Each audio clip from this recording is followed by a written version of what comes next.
We still say tickle the ivories, even though ivory isn't used to make piano keys anymore. It's banned to protect elephants who were killed for their ivory tusks. Pianists now tickle the plastic. But the techniques involved in manufacturing a piano haven't changed much and still rely on hand craftsmanship, just like a century ago.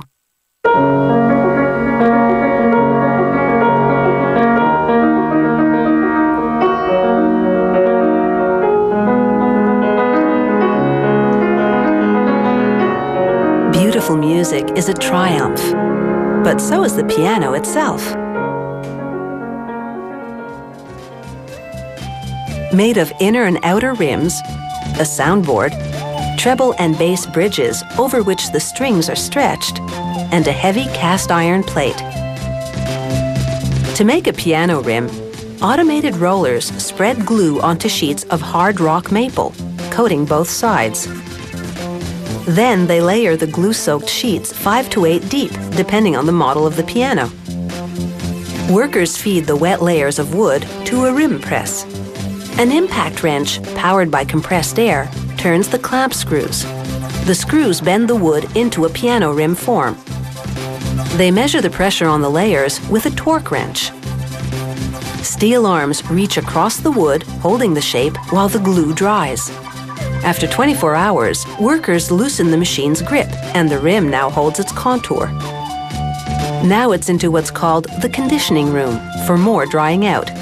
The piano rims stay in this warm, arid room for 30 days. It's time to make the bracing structure. They place glued struts inside the rim, then apply pressure with a clamp. The framework remains in this embrace for an hour while the glue dries. This piano will also have a tension resonator for extra support. Steel turnbuckles attached to a center hub. A worker tightens the turnbuckles with a wrench. Then he thumps it to make sure it's tight and won't rattle. Next, they'll install the soundboard made of spruce and the 2 bridges. Strings will straddle the bridges and transmit vibrations to the soundboard, which is the amplifier of the piano.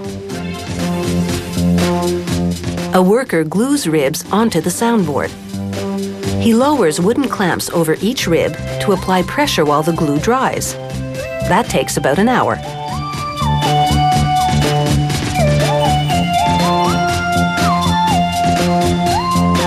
Next, he thins the ribs around the edges with an automated stagger tooth shaper cutter. This will allow the soundboard to resonate freely when the piano is played.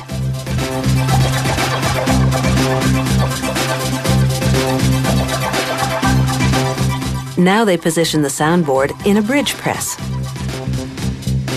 Then they place a bridge locating fixture on top of the soundboard. This device holds the bridge in place while it's glued to the soundboard. After the 2 bridges are glued down, they lower the soundboard onto the piano rim.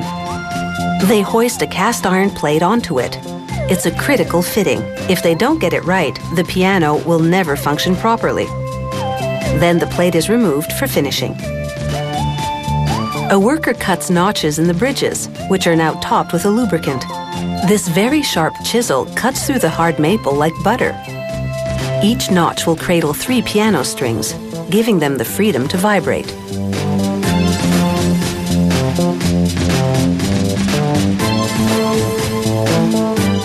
Now they roll glue onto the outside case of the piano, which is made of rosewood veneer on maple.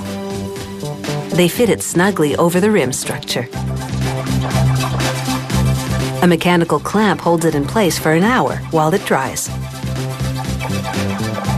Then they stand the entire piano on its side.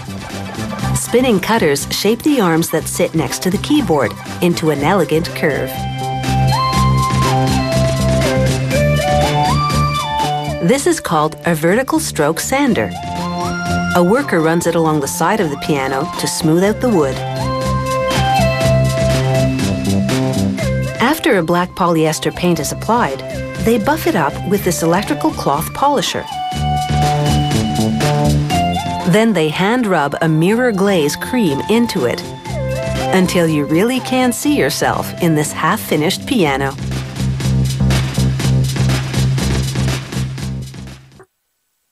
Raw talent and deep pockets. That's what a budding pianist needs initially, because a grand piano can cost about the same as a luxury car. And, like a luxury car, when you lift the top of a grand piano, you'll see that a lot has gone into its construction.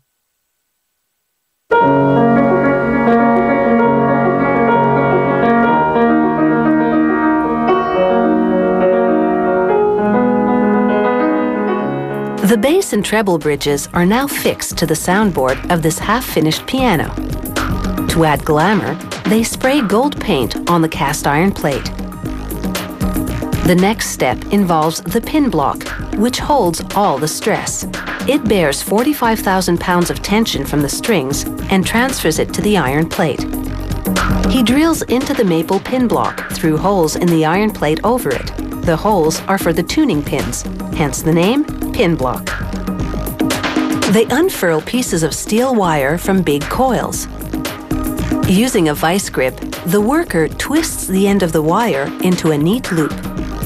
Then he hooks it onto a hitch pin on the back side of one of the bridges, making sure it runs between the guide posts over the bridge. Now he threads the wires through another guide, called an agraffe. Using wire cutters, he snips the wire to the exact length that he needs. Then he wraps the wire on a tuning pin, using a device called a stringing crank. He taps it into a hole in the pin block. Then, using a pneumatic hammer, he drives the tuning pins into the pin block. Now the string stretches from above the bridge to the pin block.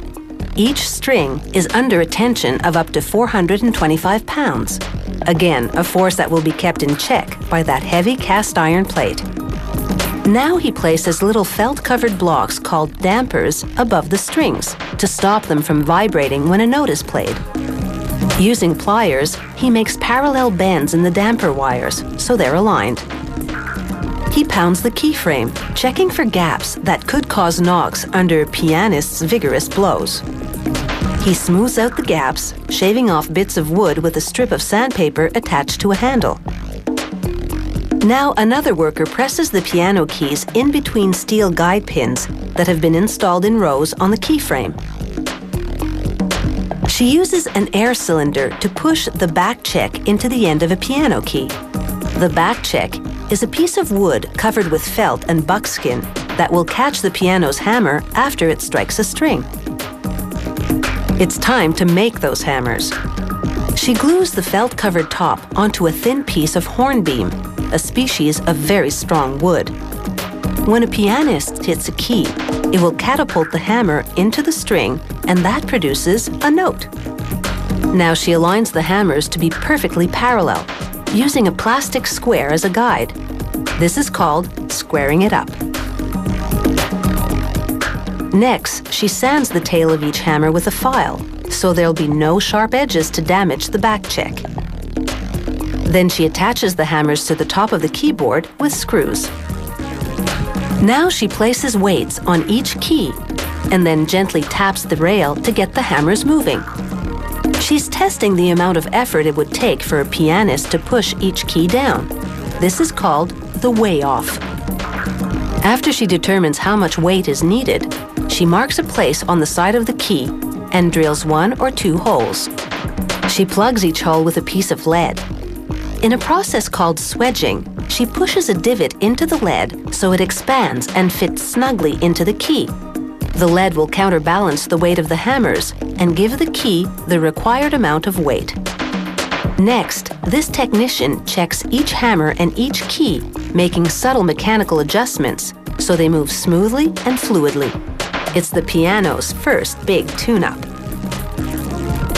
He fine-tunes the hammer action by using a let-off tool to adjust the driving mechanism. The piano is now ready for the hands of a skilled pianist and the ears of an appreciative audience.